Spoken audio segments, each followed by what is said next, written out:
en ce 1er mai que je vous souhaite joyeux, paisible et ensoleillé entre deux bourrasques. Voici la suite de Walden ou La vie dans les bois.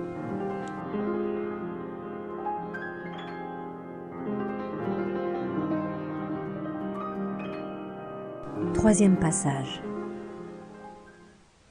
La grande masse des gens vit des vies de calme désespoir. Résignation, voilà le nom qu'on donne au désespoir lorsqu'il est confirmé. On passe de la ville désespérée à la campagne désespérée, et l'on doit se consoler avec la bravoure des visons et des rats musqués. Un désespoir stéréotypé mais inconscient se cache jusqu'au cœur de ce qu'on appelle les jeux et amusements humains. Lorsque nous nous penchons sur la question de savoir ce qui, pour reprendre les mots du catéchisme, constitue la fin dernière de l'être humain, et ce que sont les vraies nécessités et les vraies ressources vitales, tout semble se passer comme si les êtres humains avaient délibérément choisi le mode de vie commun parce qu'ils le préféraient à tout autre mode de vie. Pourtant, ils croient sincèrement qu'ils n'ont plus aucun choix.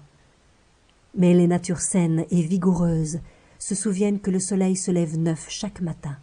Il n'est jamais trop tard pour nous défaire de nos préjugés. On ne peut se fier aveuglément à aucun mode de pensée, ni aucun mode d'agir, aussi antique qu'il soit. Ce que tout le monde répète à l'envi, ou fait seulement passer silencieusement comme étant vrai ce jour, pourrait demain se révéler faux.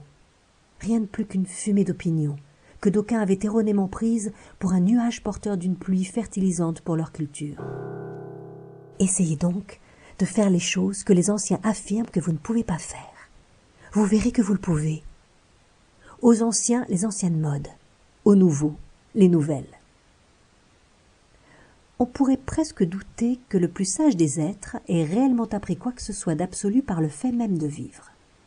Dans la pratique, les vieux n'ont aucun conseil très important à donner aux jeunes, car leurs propres expériences furent éminemment partiales, et leurs vies furent de piteux échecs pour des raisons personnelles, sont-ils forcés de croire.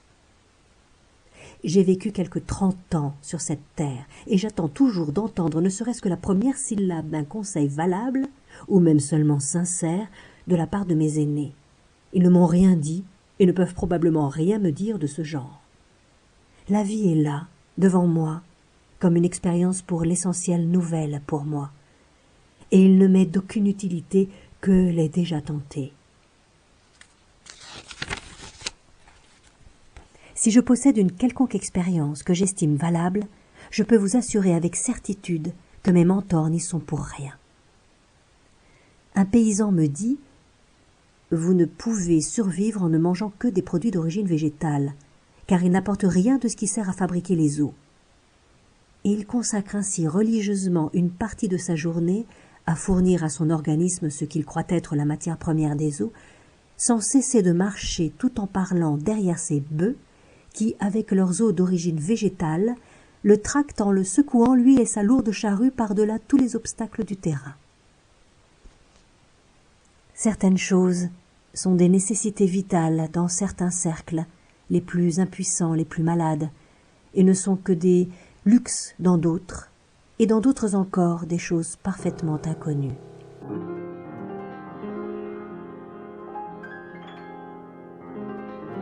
À demain pour un autre passage de Walden ou La vie dans les bois.